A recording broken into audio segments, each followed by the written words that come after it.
कोई बीमारी कैसे लगती है? हमें क्या पढ़ाया गया साइंस में? बैक्टीरिया से, वायरस से, फंगल इन्फेक्शन से, इसी से तो बीमारी होती है ना। बाहर से कोई चीज कर ली तो बीमारी हो जाएगी। यानी बीमारी कहां से आती है? बीमारी कहां से आती है बच्चे? बाहर से कि अंदर से? बाहर से आती है। ठीक है, यही समाज में पढ़ाया गया कि बीमारी हमेशा बाहर से आती है। अब जरा सोचो, आपके शहर में सुबह सुबह या रात में सफाई कर्मी आते हैं? सफाई कर्मियों को देखा आपने? आते हैं। आपको पता है उनकी सफाई, वो किसकी सफाई करते हैं? कचरे की सफाई। और कचरे की सफाई सिर्फ सड़क पे नहीं करते, नालियों की भी सफाई करते हैं। और कीचड़ की सफाई करते हैं। उसमें क्या है? उसमें बैक्टीरिया तो है, बहुत सारे विषाणु कीटाणु हैं, इन्फेक्शन है। कई बार वो गटर में भी उतरते हैं गटर की सफाई करने के लिए। क्या वो व्यक्ति सारे उस गंदगी में जाकर बीमारी लग जाती है? क्या वो लोग मर जाते हैं? नहीं। सूअर, जो सूअर होता है वो दिन भर कीचड़ में ही रहता है और कीचड़ का ही खाना खाता है। और सूअर कितना मजबूत होता है आपको पता है ना?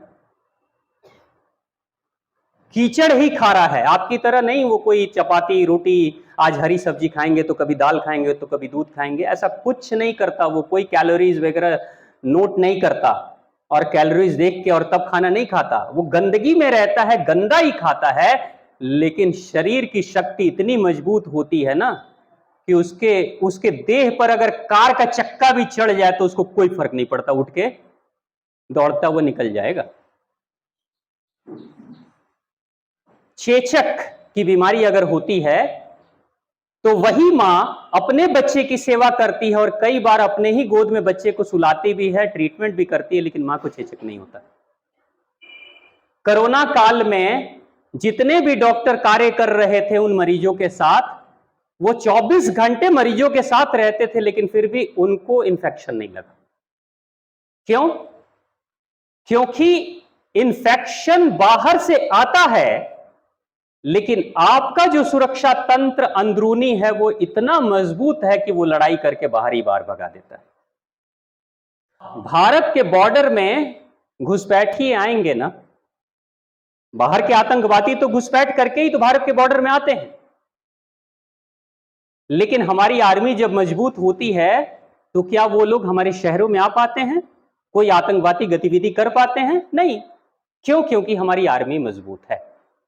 यानी बाहर के आतंकवादियों को रोकने के लिए आपको आतंकवादियों पे ध्यान देने की जरूरत है कि अपनी आर्मी पे ध्यान देने की जरूरत है? अपनी आर्मी को ठीक रखोगे तो बाहर की चीजों से सामना कर लेंगे और मुक्ति भी पा लेंगे। यानी जो कुछ भी करना है, अंदर को ठीक करो, अंदर की शक्ति से बाहर के दुश्मनों से रक्षा होती है। आपके शरीर के अंदर व्हाइट ब्लड सेल्स हैं। White blood cells, white blood cells जिस व्यक्ति का कमजोर होता है, जिसकी काउंटिंग कम होती है, उसकी रोग प्रतिरोधक क्षमता धीरे धीरे घट जाती है।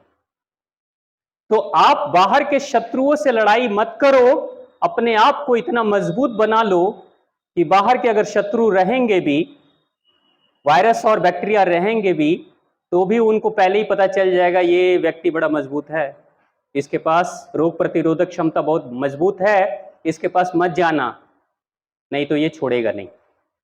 कोरोना काल में उन लोगों को कोरोना से इंफेक्शन जल्दी लगा जिनकी अंदरूनी शक्ति कमजोर थी। इम्यूनिटी पावर, रोग प्रतिरोधक क्षमता कमजोर थी।